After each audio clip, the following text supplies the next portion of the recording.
നിക്ഷേപ തട്ടിപ്പ് നമ്മൾ ന്യൂസ് പേപ്പർ നോക്കിയാലും ന്യൂസിൽ നോക്കിക്കഴിഞ്ഞാലും വളരെ ട്രെൻഡിങ് ആയിട്ട് നിൽക്കുന്ന ഒരു സ്കാമാണത്. ഒരുപാട് തരത്തിലുള്ള നിക്ഷേപ തട്ടിപ്പ് ഉണ്ട് എങ്കിലും ഇപ്പോൾ അടുത്ത് തന്നെ ട്രേഡിങ്ങിൻ്റെ പേരിൽ തട്ടിപ്പുകൾ വളരെയധികം കൂടി വരുന്നുണ്ട്.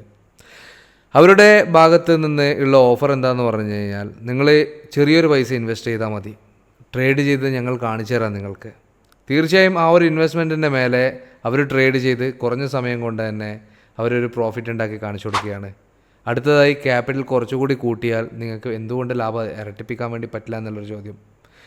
സ്വാഭാവികമായിട്ടും നമ്മൾ കുറച്ചുകൂടി സംശയത്തോട് കൂടിയിട്ട്, ഫുൾ ഒരു ഇഷ്ടത്തോടെ എല്ലാം എങ്കിൽ പോലും സംശയത്തിൻ്റെ നിഴലോട് കൂടിയിട്ട് ഇച്ചിരി കൂടി പൈസ ഇട്ട് കൊടുക്കുന്നു.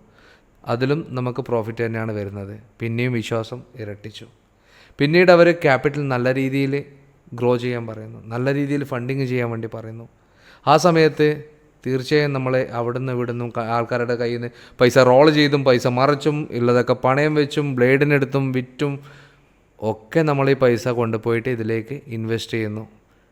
ആ ഒരു സമയത്താണ് ഈ സ്കാമാണ്, ഇതൊരു സ്കാം ആയിരുന്നു എന്ന് നമ്മൾ ബോധ്യപ്പെടുന്നത്. കാരണം ആ ഒരു പൈസ മാർക്കറ്റിൽ ലോസായി എന്നുള്ളൊരു കാര്യം ഏതോ ഒരു ചാർട്ട്, അവർ മാനിപ്പുലേറ്റ് ചെയ്തിട്ടുള്ളൊരു ചാർട്ട്, നമ്മൾ മുന്നേ വീഡിയോയിൽ പറഞ്ഞ പോലെ തന്നെ ഒരു ബി ബുക്ക് ബ്രോക്കർ അല്ലെങ്കിൽ അവരായിട്ട് ഉണ്ടാക്കി വെച്ച് അവരുടേതായിട്ടുള്ളൊരു ബ്രോക്കറിലോ അല്ലെങ്കിൽ ഇതേ രീതിയിൽ മാനിപ്പുലേറ്റ് ചെയ്ത് വെച്ചിട്ടുള്ളൊരു സോഫ്റ്റ്വെയറിലോ ആയിരിക്കും അവർ കണക്ട് ചെയ്യുന്നുണ്ടാവുക നിങ്ങളെ കാണിക്കാൻ വേണ്ടിയിട്ട്.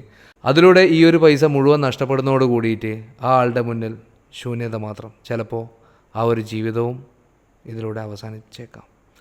ആയതുകൊണ്ട് വീണ്ടും ഞാൻ പറയുകയാണ്, ട്രേഡിംഗ് എന്നുള്ളൊരു കാര്യം വളരെ ഈസി ആയിട്ടോ ഷോർട്ട് കട്ടിലൂടെ കിട്ടുന്നതല്ല.